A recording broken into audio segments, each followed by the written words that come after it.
Hi friends, my name is Chaitanya Batke and welcome back to my YouTube channel. In this video, we are going to do a preview of the fourth and the final test of the Border Gavaskar Trophy 2023, which is going to take place at the Shri Narendra Modi Stadium in Ahmedabad in Gujarat.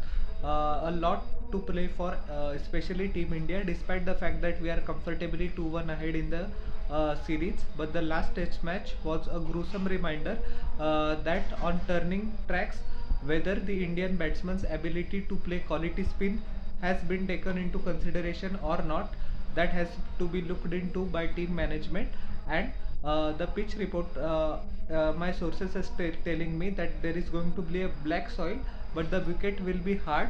And the curators have said that they have received no specific instruction from the Indian team management on how to prepare a pitch, so they will make the pitch that they had made in the Ranji Trophy season of 2022-2023.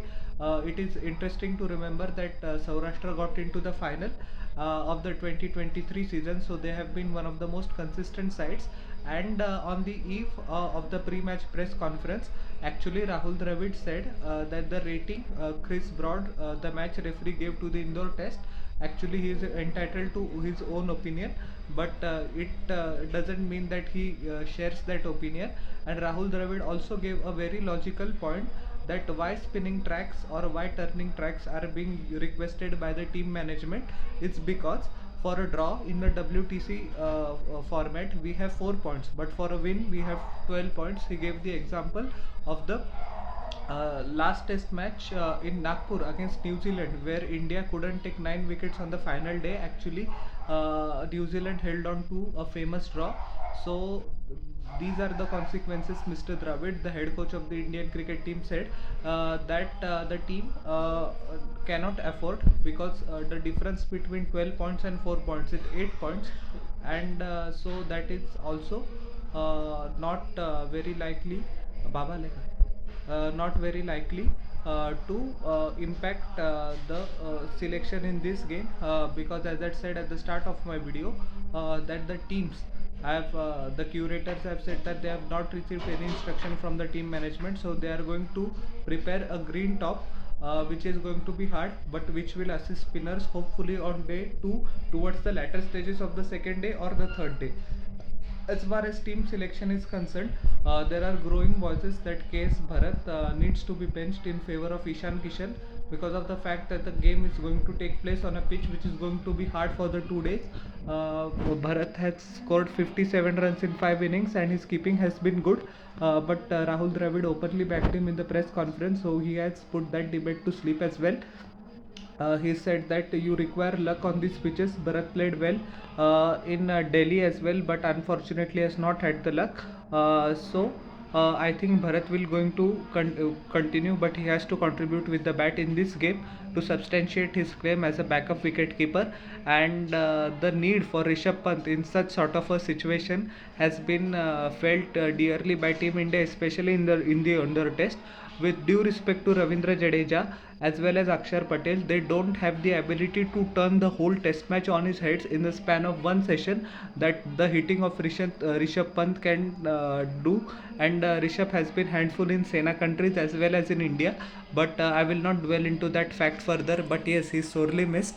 Coming back to the combination of Team India, in all likelihood Mohammad Siraj is going to be rested and Mohammad Shami is going to be come in place. That is the only change I imagine. Indian batsmen need to work on their footwork, on their spin playing abilities, especially the ball which turns which pitches and turns towards the stumps, that is which comes inside. So that has been the undoing of many Indian batsmen, as we saw with the Pujara dismissal in the first innings. Yes, as I said in my previous review of the second test match as well, that Indian management needs to take into consideration that with the quality that Nathan Lyon, Todd Murphy has also impressed each and everyone, and Kuhneman took a 5-wicket haul despite the fact of not being regular for Queensland in the Sheffield Shield cricket. Do our Indian batsmen play actually spin in a world class manner? Or at least not in a world class manner, do they spin play betterly than Australia hands down? The answer in the third test has been no. So they need to work on the spin bowling department, the Indian batsmen. The Australian team is going to be led by Steve Smith once again, as Pat Cummins is staying with his ailing mother in Australia. I pray to God that his mother recovers fast and he takes parts in the ODI series. But Smith has proved his leadership credentials in the third test match, and it will be interesting to see what approach Australia is going to take in the fourth test. As far as the WTC is concerned, India need to win in order to keep their fate in their own hands, or Sri Lanka does not need to beat New Zealand 2-0. We will qualify irrespective of the result. So for the New Zealand, for the Australian team, I beg your pardon, Mitchell Starc also bowled wonderfully well. He was quite unlucky that he got Rohit Sharma out twice in the first over of the indoor test, but was given not out.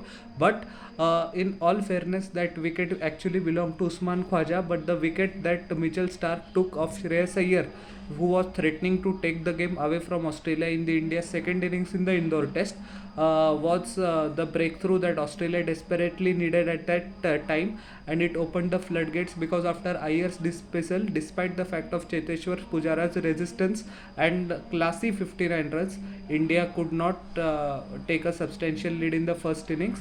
So these are the permutations and combinations at play. Australia will be looking to close out this series all guns blazing and high on confidence, but I think India will fancy their chances in the third test. I said that at the start of the in the fourth test, sorry, I said at the start of the third test as well. But India has the ability, and India always bounces back from tough situations, and it is not a back against the wall situation, but they have to play pretty well to defeat this Australian team, which I am sure they will. The game, in my opinion, will at least last 4.5 days, but it is the application of Indian batsmen that the cricket experts are looking forward to. But I think India is going to wrap up the series 3-1 with all due respect to Australia. So how did you like my preview of the fourth and the final test? Please tell in the comment section below, and don't forget to like, share and subscribe to my YouTube channel, and press the bell icon for further notifications. We'll meet in the next video. Till then, everyone, bye, and I'm requesting everyone once again, please subscribe and please share your opinion in the comment box. It means a lot to me. Thank you.